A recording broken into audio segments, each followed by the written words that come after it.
we have Maaike who's going to be speaking about how KLM is using research to improve its digital offer. Maaike focuses on innovating research, making it more suitable to KLM's agile and data-driven digital business, making it more customer-friendly, and above all, trying to get research out of its ivory tower. And I want to thank KLM for being one of the few airlines that flies direct from the West Coast to Amsterdam, making my life infinitely easier. So, welcome, Maaike. Thank you so much. Thank you. Thanks for having me. Good morning, y'all. I hope it's not too early for you yet, but you've had a great warm-up with the two previous speakers, and I'll have a hard time to top them, actually. My name is Maaike, working as a User Insights Manager within Air France KLM Digital Department, and today I'd like to tell you a little bit more about that, about me trying to innovate research on a small scale, trying to get research out of its ivory tower.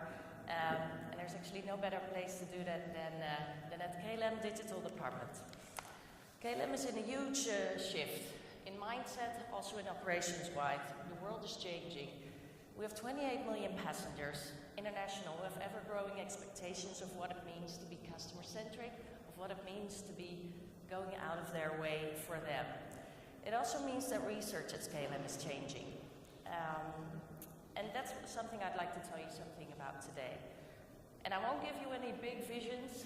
I won't give you any grand theories. I think we'll be hearing a lot of them today.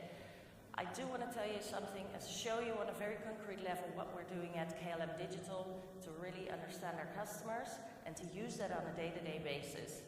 And I won't even show you any videos. Sorry about that. But I will try and be very concrete just to show you what we're doing with our vision on research. KLM staff and crew are going out of their way every day to really serve passengers and to make their life a little bit better. Flying can be horrible. Our staff plays a large role in that. And more our digital touch points are also playing a role in that. More and more digital touchpoints are essential to really serve our customers, to know our customers, to understand what drives them, to understand what they know and what they want, and to even know that before they know themselves, and more importantly, to empower our staff and our crew to act upon that. We're learning and improving every day. It's not always going right. We need to learn from that. Luckily, not on a grand scale as this one. This was during the ash cloud some years ago, where things were going massively out of control. It was an important learning point for us, though, because it showed us the true power of social media. And without this event, KLM would not have had the social media power that it has today. So we do need to fail, but we need to learn as well. And hopefully we won't need to fail on this large scale again, but we need to be able to fail in our day-to-day business and learn from that. So my digital department I'm working in, I'd like to tell you a little bit more about that because it's actually crucial to shape the way I'm working today.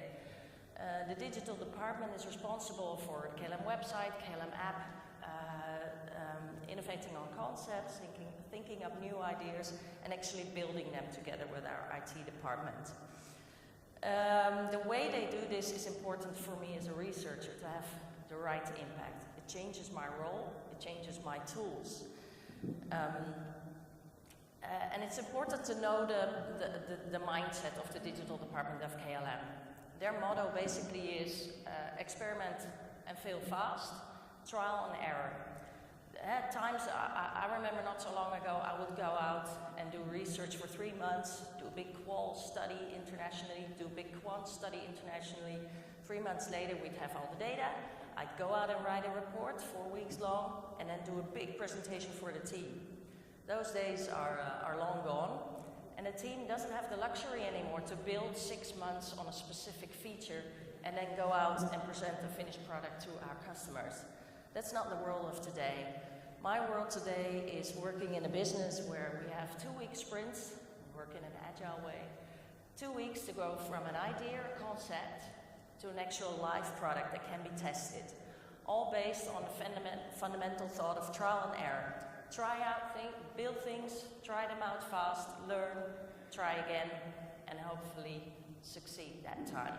And that's actually essential for me as a researcher to accommodate. So it does change the way I do research. Another thing is, my colleagues in the digital department live to the motto, be cool or be gone. So if it's not cool, they're not interested. If it's not excellent and super customer friendly, it's not good. That's what we try to achieve every day. So be cool or be gone also applies to surveys. Why should surveys be long and boring and take 20 minutes to complete with lots of grids and lots of tick questions? We used to do it like that. But why would your business believe you if you gather your data in such a way? Why would they? So a year ago we decided to change things and started from the belief that your survey is a brand experience. It's actually a touch point. It's customer thinking that KLM is talking to them. So why should it not adhere to the same standards as we use for our website or our app? It should be super customer friendly, and it should be maybe not fun to use, but definitely easy to do for customers. So we set out with our design agency to design this survey based on KLM brand guidelines, doing user research along the way, to actually deliver a very super customer friendly survey, which is not a hassle to complete, but something that you do while you're doing your other stuff in 3 minutes time. This is not just because we think we want to do fun research. Well, I do, but that's not the main reason. Main reason is also we see our results improving. We have a 95% completion rate now of this survey, which is obviously a lot higher than it was before when we were asking 20-minute long questionnaires. But also we see the reliability of results improving. And this is, in the end, of course, what it's about. So our survey should be cool and super customer friendly. This survey is also linked to our web analytics data, so we ask our questions in a very efficient way. If we know you're logged in and you're a Flying Blue member, level gold, we won't ask you what level you are. And I think this is an example of innovation on a very small scale, because innovation is not always about shiny new things or new technologies or virtual reality applications, or it's often about just improving things that have been going wrong for years. And it can be on a small scale like this, but it has huge results. Here you see another example of this survey, and I'd like to show this because to show you how a survey can be a part of your brand offer, part of your communication. A customer doesn't see the difference between the survey that KLM is sending out, or the emails that we're sending out, or the advertisements that we do. It's all KLM talking to them, KLM communicating to them. And we see the survey as an integral part of what we do. It's an integral part of our communication. It's an integral part of our business. So here, and I'm not sure if you can all read it, if you're positive about KLM in our survey, we will ask you to rate our app in the App Store. This is the survey running in our app. If you're positive about the app and we know you like it, okay, we'll ask you to go to the App Store and hopefully give a positive rating. You don't have to, you can. If we know that you're not happy, we won't ask you this. So in this way, the survey is part of our communication around our app. It's part of our aim to get the highest rankings in the App Store, and in the end, to deliver a great app to our customers, of course. And I think an important learning is, for me, is how surveys are not separate from the business, but an essential part of that. Another way our role is changing is the speed of working within digital. My colleagues work in an agile way, so they have sprints of 2 weeks, going from a concept to a finished live product in 2 weeks.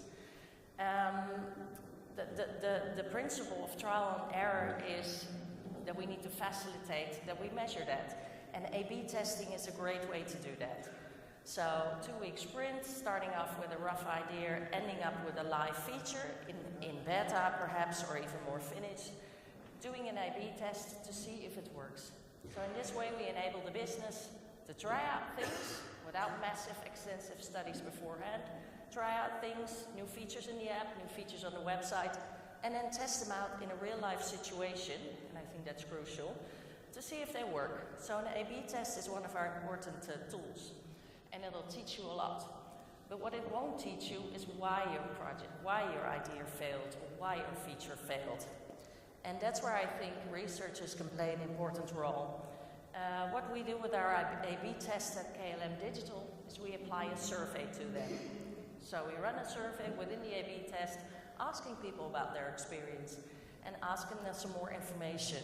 So we see how a feature is working in real life. The A/B test is going to tell us exactly which version converts better. But we also, through the survey, know more about why this is happening. And in this way, we enable our business not only to try out things and test it, but also to understand better why they're failing. And in this way, we facilitate our business not only to experiment, to try out and to fail, but to fail in a better way, to fail in a more knowledgeable way. And in this way, they'll be able to develop tools for our customer in a more efficient way. Another way our role is changing is we want to empower our business to talk to our customers. We noticed that by us doing qualitative research or quantitative research, we slow down things as researchers in that way.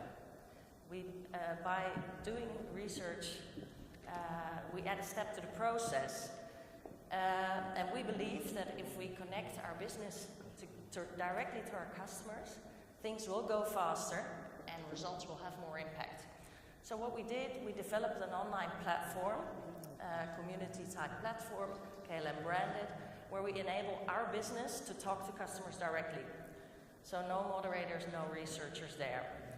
For these temporary communities, we invite relevant passengers, for instance, passengers who need to check in the next couple of days, and talk to them for a week long about a new check-in feature, for instance.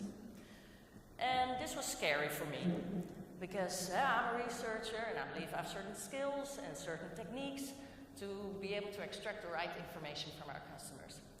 But at the same time, I also see that I can be a limiting factor. I'm a barrier between the customer and the business, and I don't want that. So we took the risk to have customers directly talk to our business in this community. And the risks are there and you need to deal with them, but the added value is huge, and the impact on the business is huge. And the impact in the end of the customer on decisions is huge, and that's in the end what it's about. So what we did, and I'll show you a very concrete example of how we do this at Air France KLM. We invited 100 customers to help us develop the new app. I don't know if any of you have flown KLM and if any of you have downloaded our app, but we actually tested the beta version of the app with actual customers in this platform. And here you see the results. This is a screenshot of René Matla, business owner of Core App, talking directly to customers. So no moderators, no avatars. This is a real photo of him, his real name. He's out there, and he's talking directly to customers. Of course, we did train him, and we did give him some guidelines. But the result of this exercise was that customers could tell him directly what they thought of the new KLM app, what to improve, and exactly how to improve it, delivering a speed of research and insights that would have never happened if a moderator or I myself would have been in the middle. So this was a huge benefit. And it's not just about speed and efficiency of doing research, it's also about being transparent as an airline. René is the one responsible for the KLM app, so it should be him to talk to customers, not me. And he's proud of what he's doing, he wants to share it. And it's about interacting with customers on an equal base, and it's something that we want to facilitate as researchers. So, today, for me, no no big visions, no grand theories, not even videos, sorry for that. But it is about me trying to be as fast and as relevant as possible for my business in a changing world, in a changing business, where KLM Digital is working in an agile way.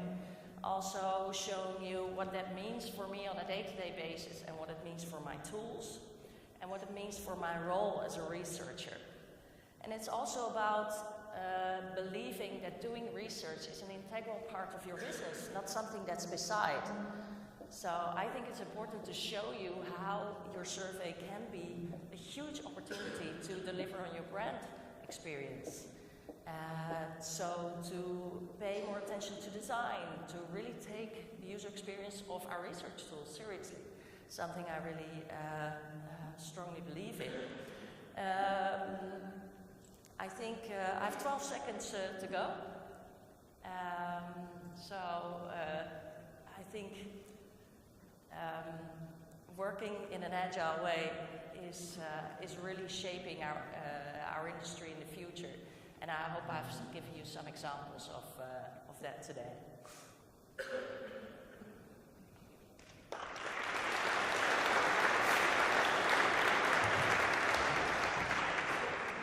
have time for a question.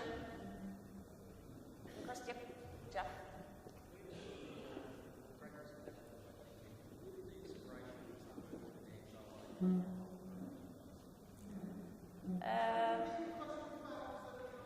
Yeah, we've got a mic coming. Thank you. I was asking, where did the inspiration to work in an agile way come from for you? There wasn't so much inspiration as actually being forced to do that. I work in an environment where it's a digital business, where they're working agile, and in order to have impact as a researcher, you need to accommodate that and to fit into that stream.